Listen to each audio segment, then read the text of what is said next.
Welcome back to another video, and as you know, we are doing a layout tour, and this is for reaching 2,000 subscribers on the channel.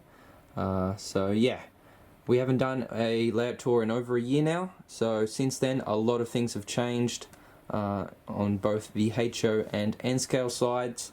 So yeah, we'll show you as much as we can, but yeah, we'll begin with the larger majority of the space, which is N scale. As you can see, it is a freelance layout, so we tried to loosely base it on a sort of Midwestern United States style, with that nice bright orange rock. But yeah, considering the limited and constricted space, it's very hard to create a prototypical area. So yeah, we try our best, and yeah, we're pretty happy with the outcome. Of course, there's a lot of things that still need to be done, but what you're seeing for the most part is how it's going to look from now on. And yeah, it's pretty well all scenic now. And as you can see, we've had this central area for quite a while now with our roundhouse and sort of servicing area. We've got a small station over here, and yeah, it all looks pretty good. You may have seen these in our other videos, especially this area. But moving up here, we have a more recent area that wasn't scenic in our last layout tour, and so this is sort of a iron/coal mine with some facilities. As you can see, it's connected to this side piece mountain here. And yeah, we have some staging areas for some hoppers. And yeah, we're pretty happy with how this area specifically turned out. It's certainly a nice area to operate when we're running the models. But moving on to the other side here, this of course is a DCC layout, and we use a JMRI system to run it, which is something that's certainly enjoyable to use. And I think noticeably we have multiple levels here. Up the top there we have our HO, then N scale, and it drops down several levels. And yeah, just making the most of the space that we have. And yeah, it's certainly perhaps not the most realistic, but it certainly works for us, and it's something quite nice to look at. So here we have a grain silo with some more hoppers. We've got a triple bridge section. Then underneath here we just have a little yard for any storage of any cars or locomotives. And yeah, we use this area a lot for our videos, as we find it to be quite scenic. And then as you can see, that tunnel runs around the back there and then pops up on this side here. And back there we have some more staging area which runs down all the way to the back there. And then looking up the top here, we have some scaled trains, GEs, hauling a rather long intermodal train. And then just below we have a little town here, which we love to put into the videos, sorry. And yeah, these all have little operable lights, and are certainly a delight to see in operation. So yeah, that's for the most part of this side of the layout. There's not too much happening, but if you look under here, we have our JMRI system or station, which we use for running the layout remotely. And yeah, it all runs perfectly like a little simulation. And yeah, we are very happy that we could use such a system. So looking over this side, this is definitely an area that was not completed as of the last layout tour. So it's all been scenic now. All we really have to add the lights into the station here so that it looks nice and realistic. And yeah, Just a really nice little part here. You can see we have some little buildings, and this is the main line track that runs up the side and gets onto the upper level. And as you can see, we have the main staging yard, which is at the moment full of some cargo and an ICE-4. We certainly love to run that locomotive, a really good high quality locomotive from Cato. And then here to make the most of the space, we just added a little, I guess you could say, freight business for some trailer and trucks. And then yeah, just behind there, that little tunnel leads to the second level with the grain silos, and also leads to the back where there is more staging area. Other than that, we just have the end scale running up along here along with the HO, which wraps all the way around. And then we have an interconnecting tunnel which leads to the other side for the HO. But as far as that goes, the end scale remains up along here and wraps around in this nice scenic area. And yeah, this is pretty much all you can see for this side of the layout, and is the majority for our end scale. And yeah, we're very happy to have completed so much in only a couple years, but there's certainly a lot of progress left to do. So we'll move on to the other side of the layout.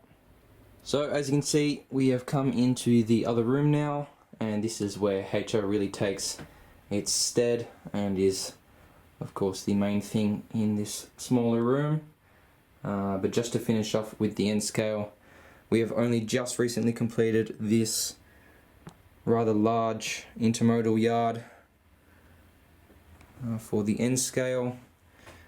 And yeah, for the most part we've been using it to store our passenger trains and the fuel tanks on the tankers. And yeah, when the intermodal train isn't running, it is stored along here.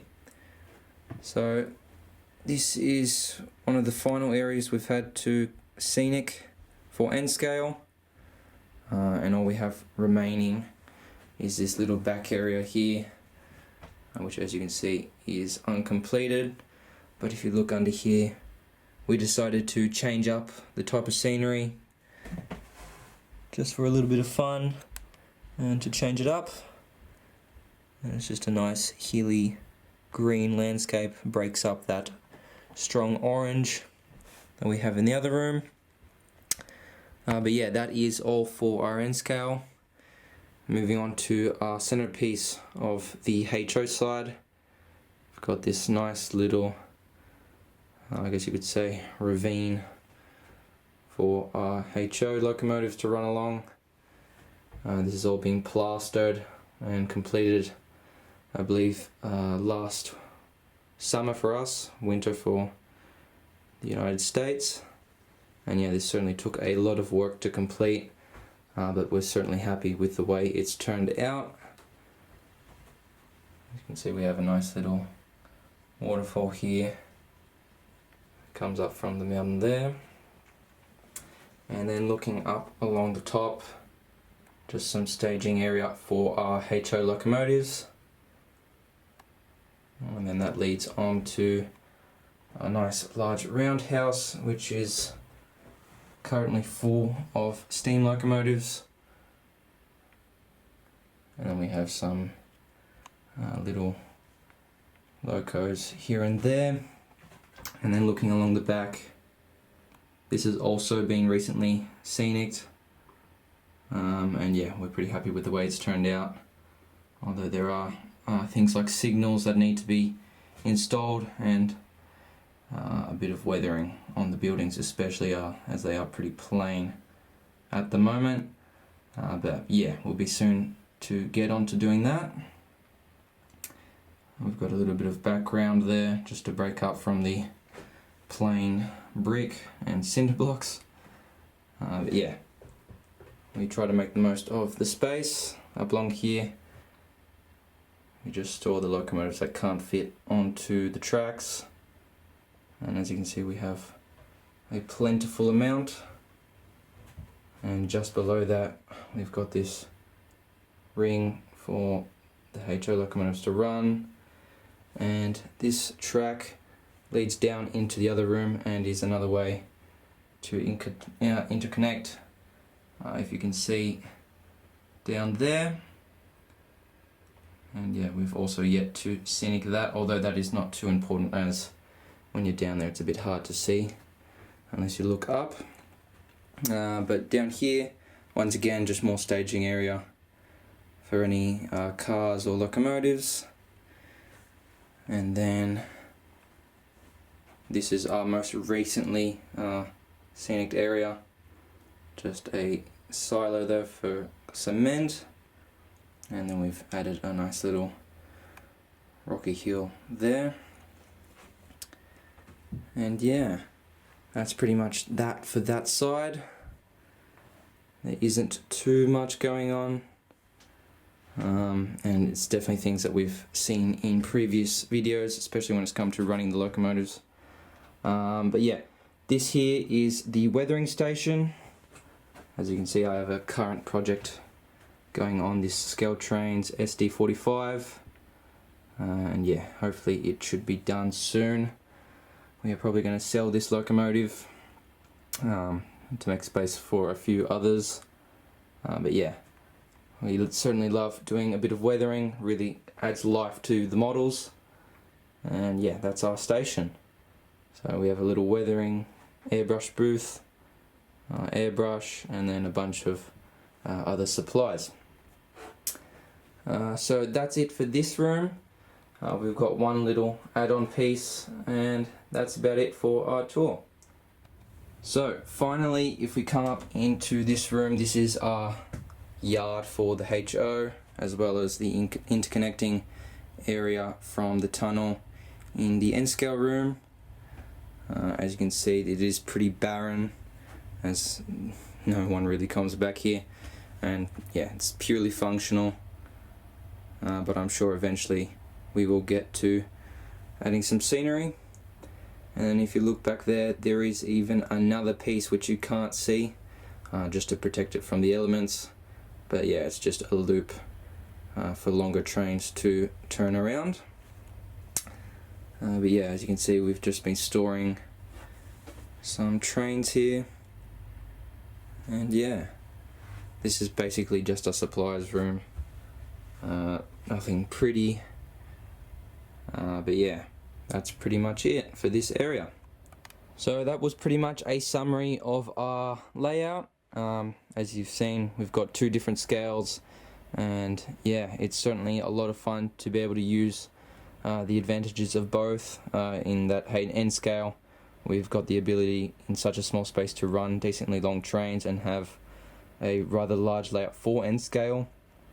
And then we've got the advantage of HO being, you know, lovely models, nice and big, and they certainly have that detail and that realism to them. That N scale can be a bit lackluster in sometimes, but N scale has been improving drastically over the past couple years. So yeah, we're very happy to have both scales. You know, it is certainly a lovely hobby to have, and yeah, that pretty much celebrates reaching that 2,000 subscriber mark on the channel. It's been a long time coming, but we finally reached it with the help of everyone that watches our videos, and that certainly was something we're very grateful to have. So yeah, we hope you enjoyed the video. It was a pretty short summary. There was a lot more things that we could go into depth with, but I mean, if anyone's curious to see that, certainly put it in the comments and we can go into depth about electronic systems, the JMRI for instance, or anything like that.